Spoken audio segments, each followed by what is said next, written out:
আমি যাচ্ছি এখন মিষ্টির বাড়ি মিষ্টিকে আনি।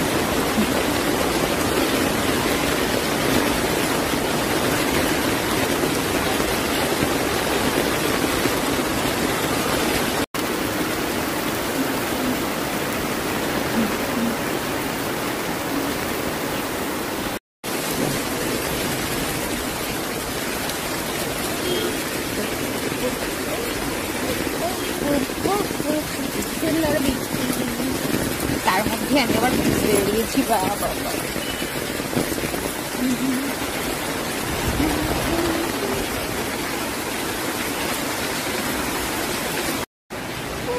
কোথায় যাচ্ছিস? তোর বাড়ি থেকে নিতে এসছি। এই শোন না, আজকে তো শিব ঠাকুরের অ্যানিভার্সারি। হ্যাঁ, আজ আমরা না ঠাকুরের পুজো দিয়ে দিবি। শিব ঠাকুরের বিয়ে দেবো। শিব ঠাকুরের বিয়ে হয়? লোকেদের পুতুলের বিয়ে দেয়, আমরা শিব ঠাকুরের বিয়ে দেবো। বাবা বাবা, আমার ঘরে পার্বতী মাকে রাখবো বা তোর ঘরে পার্বতী মাকে রাখবো, আমি তো করি। আমার বাড়ি থেকে শিব যাবে, তোর বাড়ি থেকে পার্বতী মাকে আনতে, ঠিক আছে? বাবা বাবা, এ ভালো কথা। ভালো হবে না? একদম।